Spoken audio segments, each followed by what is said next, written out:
and thieves. Welcome. We are the Mechanisms, a band of immortal space pirates roaming through the universe on the starship Aurora. A brief introduction to the crew, as usual. Gunpowder Tim, our master at arms. Ashes O'Reilly, our quartermaster. Trumbot Brian, our pilot. Baron Marius von Raum, ship's doctor. Raffaella Lacornizzi, science officer. The toy soldier, as usual. And myself, Johnny DeVille, your humble captain. We don't even have to do it these days, Johnny. In our millennia, traveling through the stars, we've seen many things, many twisted people, and we want to tell you the story of one of them today. Ulysses dies at dawn. At least that's the word on the street among those that saw what went down at Calypso's. Now listen up, because we've got a labyrinthine twisted task of a tale to tell, and if you don't listen, you might get lost. Now, to understand how this all goes down, you've got to know a little bit about the planet we're talking about. See, on this planet, there was a city. Grim old city, sort of place the rain beats down like coffin nails and the air wafts with the cigarette stench of betrayal. My kind of town. Now this city, grim old city, starts to grow, to expand, and when it meets with other towns, other cities, it takes them into itself, absorbs them, until soon enough there's no land left, so the city spreads into the sea, and when there's no sea left, the city spreads upwards into the sky, and when there is no sky left, it burrows inwards like a cancer, until eventually there is nothing but the city.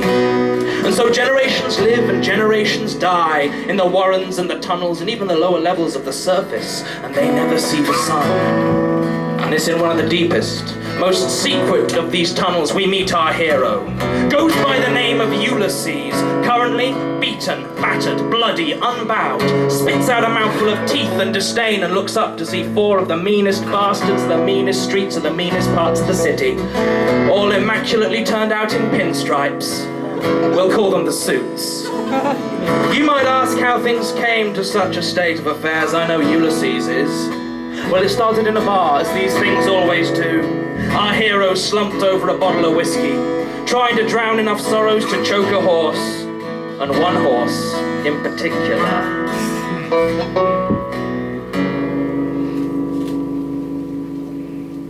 Deep in my cups and my whiskey, sometimes the screaming will cease.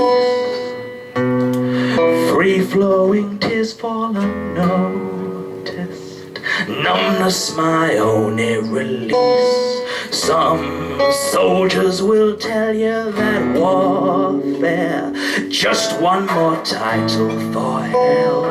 I wonder if devils get nightmares of all of their victims as well.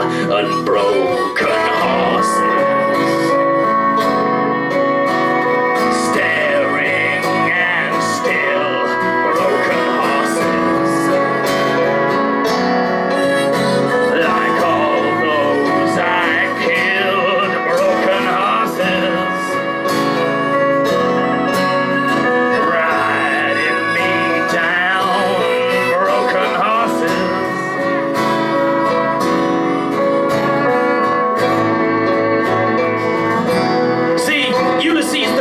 Was once Ulysses the soldier, and a high-ranking one too. So it was they found themselves fighting in the siege of Iliam some 20 years past. It was a brutal war of attrition against one of the best defended districts of the city. A war that Ulysses the soldier was determined to win.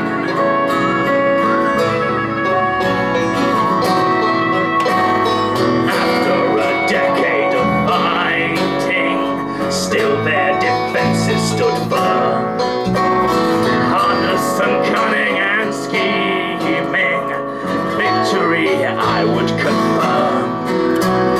Offering peace and departing, we honored our valiant foes. A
weapons.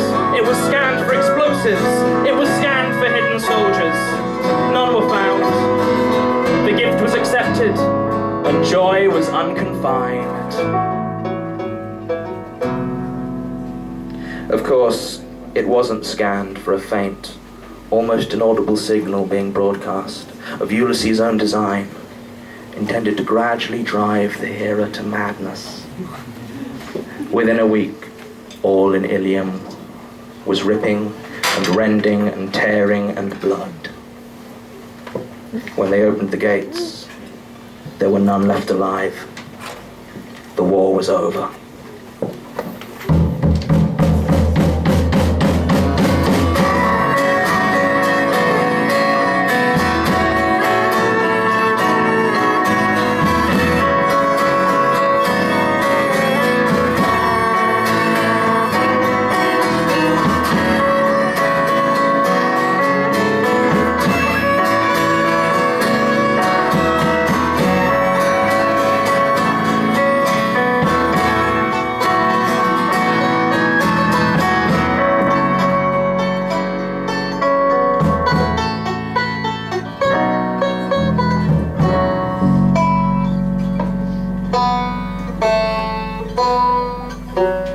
Sometimes it's hard to remember.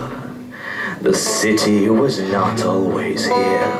Animals long since extinguished, roaming with nothing to fear. Once they were known as equestrians, and Iliam honored its past. Statues are all that remain now. Their riders have fallen at last from broken horses.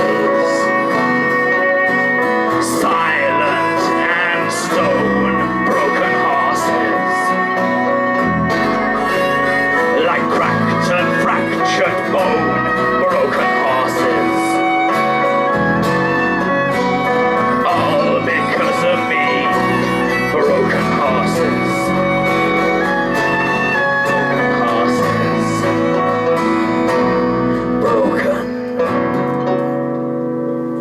So drunk on a cocktail of whiskey and regret, it wasn't hard for four heavies to snatch Ulysses from Calypso's one of the worst gin joints of the city. Dragged down here, in front of the vault, Ulysses' vault, the name emblazoned over the top, Penelope. The big guy smacking Ulysses round the face asks who the fuck Penelope is. The tall, blind gentleman at the back says they don't know. Says there's no record of any Penelope alive. And they're certainly not in the Acheron, and if you're not alive and if you're not in the Acheron, then you don't exist in the city. So the willowy, pale boy at the back doesn't deserve to be with the rough crew he's riding with, but he asks what Ulysses did to deserve such wrath. Big guy smacks Ulysses over the face again. And the stern-looking lady at the back says Ulysses pissed off an Olympian. Now, before we go any further, I better explain a couple of things. The Acheron and the Olympians. See, an entire world built of technology takes a lot of processing power to run, and there is no processor better than the human mind. So when you die, the ferrymen come for you, pluck your brain out your head and plug you into the Acheron, a vast, uncountably huge network of minds used as processors, kicked into a half-conscious hell forever. And you better believe that when death is so unpleasant, people will do anything to stay alive. And in the city you can buy anything if you've got a wallet thick enough for what it costs and a stomach strong enough for what it takes. So you have the Olympians, the oldest, richest, most vile of the families, living forever. And Ulysses managed to piss one of them off. Now, first thought, obviously Poseidon. See, Poseidon was, well, in part responsible for what went down at Iliam, and so Ulysses decides to take a little bit of revenge after the war ends. The eye of the cyclops, the perfect diamond at the heart of the industrial laser in Poseidon Industries' flagship workshop, decides to just walk in and take it.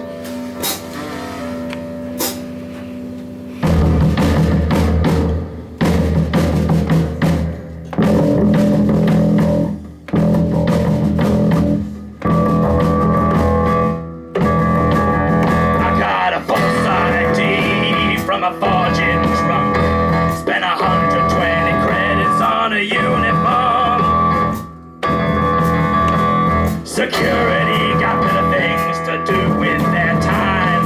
Ain't nobody gonna stop me. My name is no one. My name is no one. My name is no one. And I ain't got nothing to lose. Corridor still as a dead man's tongue. Doors open with a whimper, not a bang. Rim pulled low against the camera's steel gaze. A handful of bourbon, but it's easy. My name is no one. My name is no one. My name is no one. And I ain't got nothing to lose. Workshop air got an acrid burn.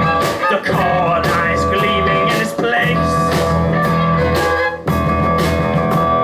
One good throw and I couldn't be out the door. Drunken buzz kills the fear. My name is no one. My name is no one. My name is no one. And I ain't got nothing to lose. The eye is inside.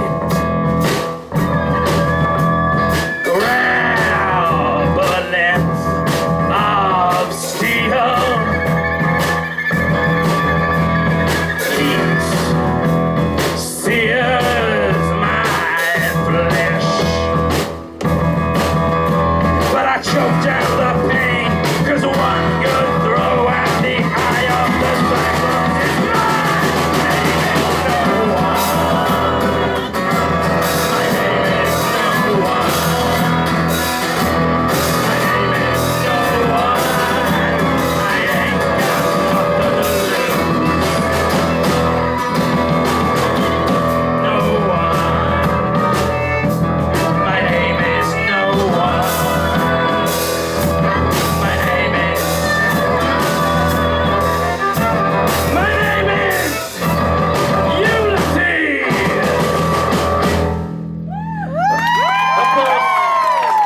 Of course, drunkenly yelling out your own name in triumph when you're not 100% sure you're out of range of the cameras turns out wasn't the best idea. Soon enough, the eye of the Cyclops is the most worthless perfect diamond in the universe because nobody is going to touch it. So for 20 years, Ulysses has been dragging that rock around, still in their bag. In fact, the eye of the Cyclops and one shot left in a holdout laser strapped to their boot are the only things Ulysses has going for him right now. You're probably hungry for a little bit more description of Ulysses at this point, but you're going to have to remain so. Male, female, both or neither, the records are long since gone, and the only member of the crew that ever saw them in person will say nothing beyond the fact that they were black, beautiful, and had a pair of cold blue eyes that couldn't hide the things they'd seen. Anyway, those eyes are currently swelled close shut as the big guy, let's call him by his true name, Heracles, smacks him across the face again and demands to know the passcode to the vaults. Ulysses just bleeds at the fucker. So the stern-looking lass, Ariadne, says they'd better start unlocking it themselves. Orpheus, the pale milksop, just shudders a bit.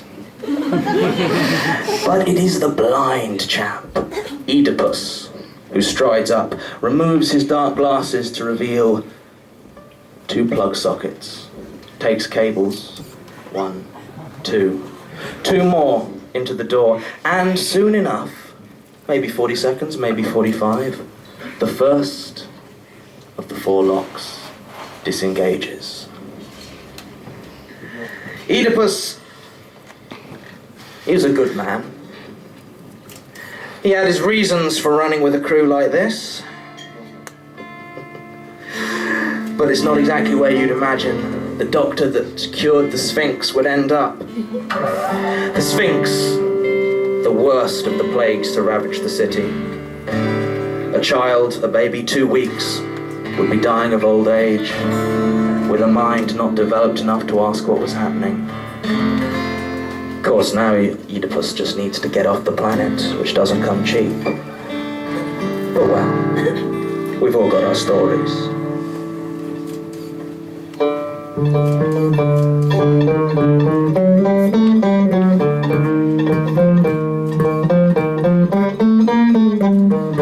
I called myself an orphan. I clawed my way out from the streets to earn my rank of doctor, equal to any I should meet.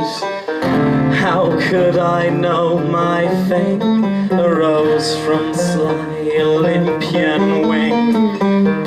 And soon I'd match myself against the riddle of the sphinx.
That had been lost.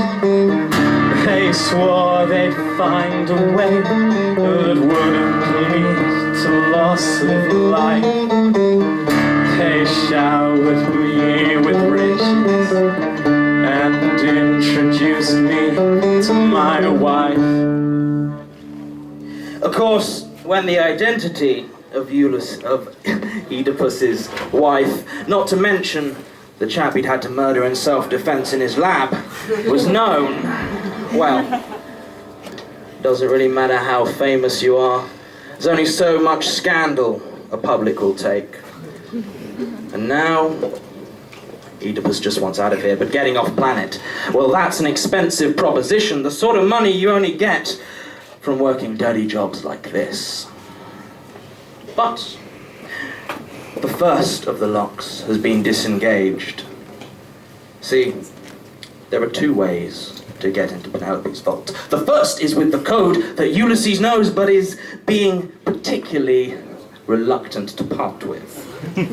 The other is 4 trials. A trial of wits, dealt with by Oedipus. A trial of strength, that's Heracles' forte up next. A trial of song and a trial of love.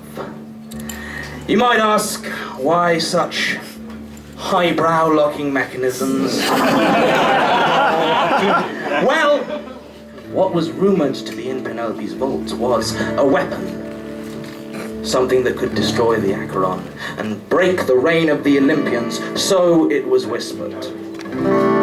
As to why Ulysses placed such... well, why Ulysses made it available to those with the talents to get to it, you'd have to ask the Ulysses of 30 years ago, the idealist, before they were broken by the war, by 20 years of sirens.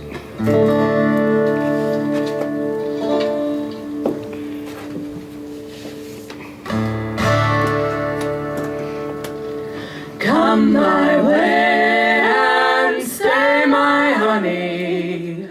Lay your body down next to me. We can chase away our worries.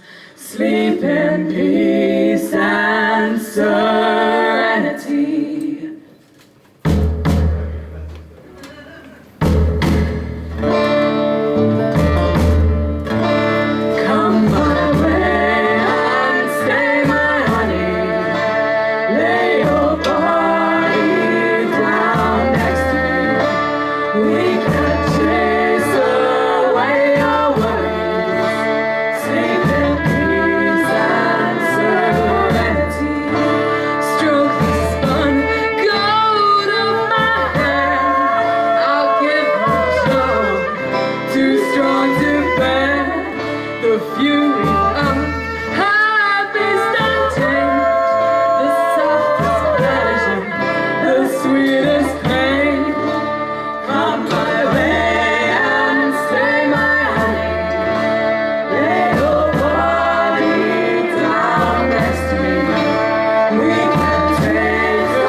dulling the pain.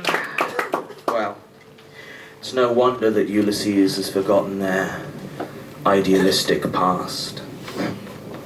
But we're missing Heracles, striding up to take the trial of strength. Well, turning a big wheel. But he turns it well, he turns it magnificently, and the second of the locks slides out of place. Heracles is an interesting individual.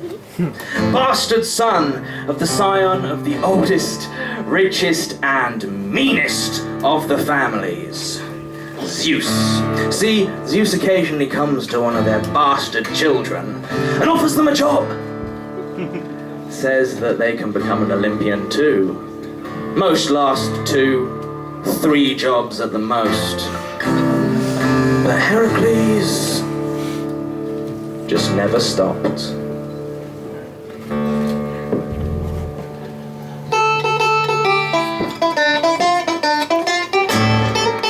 Welcome, my boy! I hear you've a right to call me father. In half the city way, I hear it. Mom says hi. Ah, don't be like that. I like to keep an eye on all of my... What? Assholes? You ain't a family man. Now that's unfair. See, I'm making you an offer here and now. Join your real family. Be an Olympian? Oh, yes. Of course, there are just 1 or 2 jobs you need to complete first. Prove that you're worthy of the title of favored son.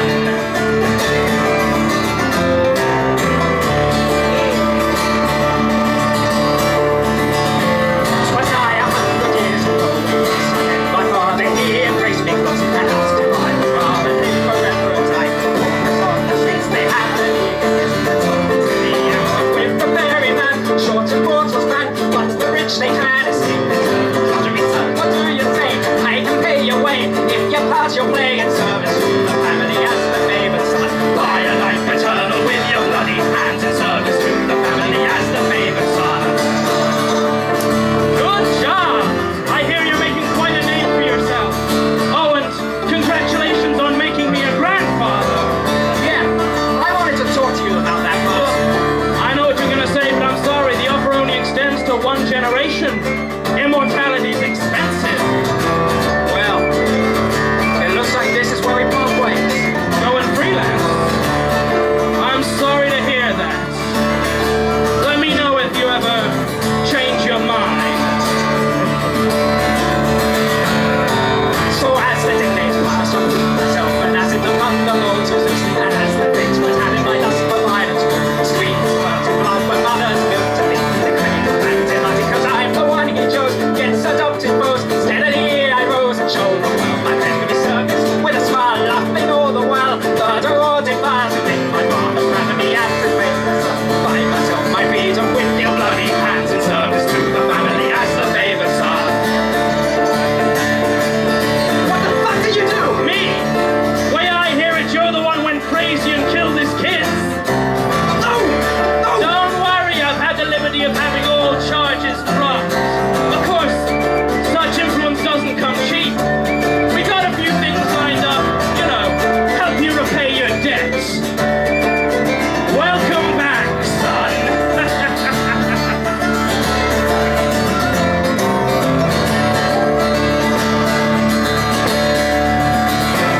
Well, I won't come out my home, child, house my children, put your blazing cars, then into lives of hundreds who have walked before. Once again, another pain of my love, no time for this.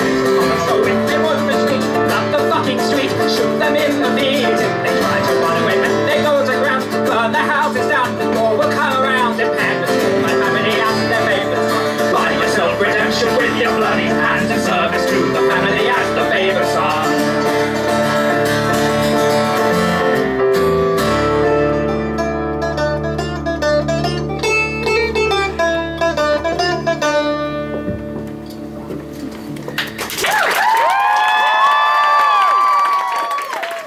Don't feel bad for him though, Heracles always was a nasty piece of work. Orpheus makes some comment. and Heracles tells him where to stick it. The two of them had worked together before, of course, backing up Jason on the fleece job, although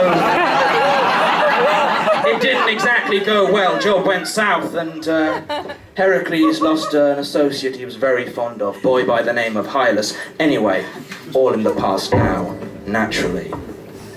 And it's Orpheus' turn. The third trial awaits, the trial of song. So this pale, wan, borderline child walks up to the vault and starts to sing.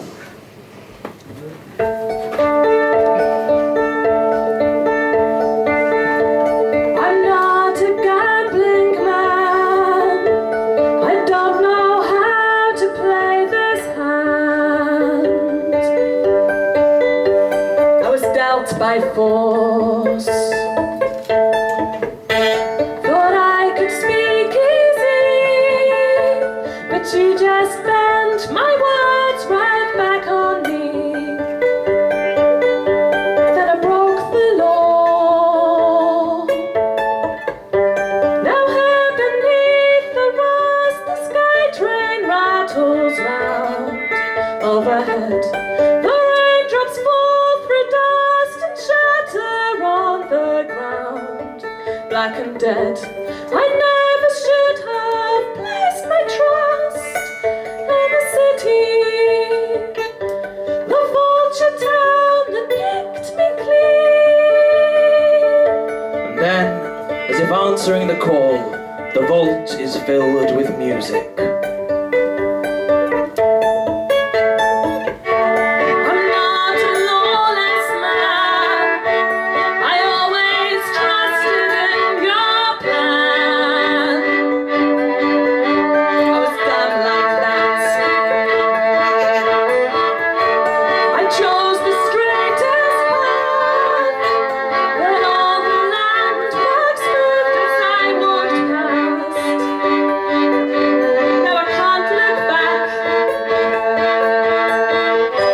Now here beneath the rust, the sky train rattles round overhead. The raindrops fall through dust and shatter on the ground, black and dead. I never should have placed my trust in the city, the perfect town that crushed my I'm not a fighting man. I never act on wrath's command, but I know you do. I'd rather run than stand, would rather force my hand than understand that I'm not like you.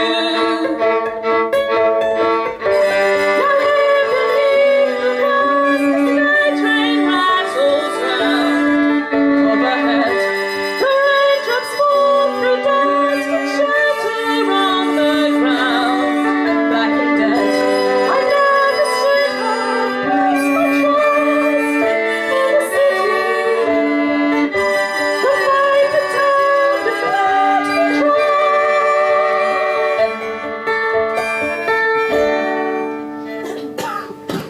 And like that, the third lock is open. Whatever's in there, whatever weapon, it's so close, the suits can taste it. Orpheus makes some comment about finally being able to pay off Hades for their love. Because of course, what else could Orpheus be doing this whole miserable mission for? But that perks up Ulysses and Heracles' ears, because you see, they have both had their own dealings with Hades. Now, here I need to give a little bit of context. See, the mechanisms have been on this planet, in this city, for some time now. Having our own brand of fun. I was in one of the lower sub-levels, depopulating it. Marius, I believe, was psychoanalyzing Dionysus. He's just this guy, you know.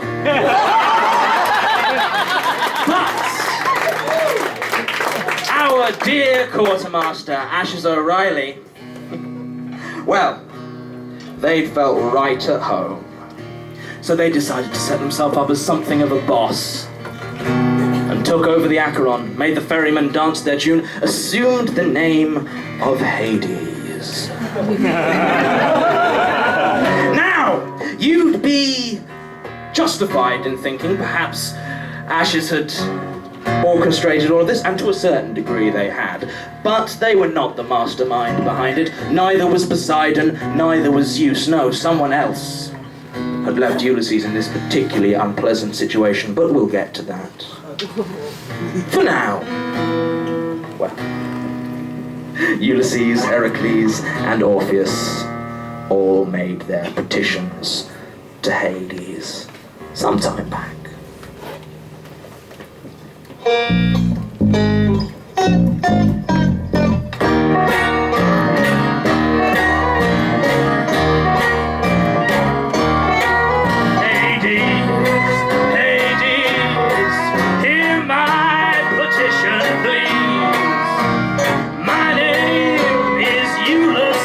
I seek to bury my fractured memories.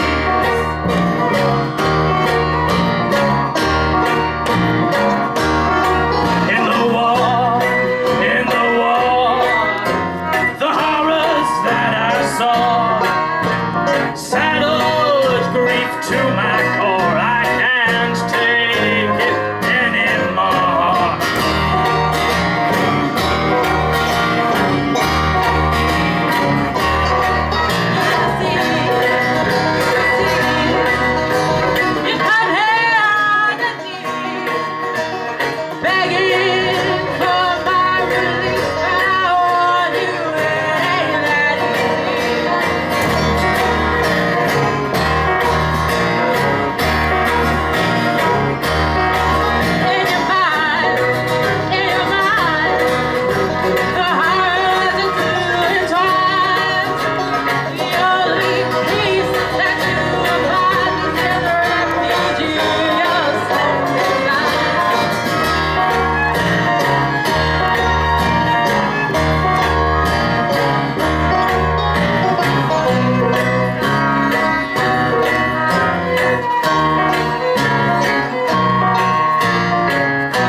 I was sent here, your dog to seize.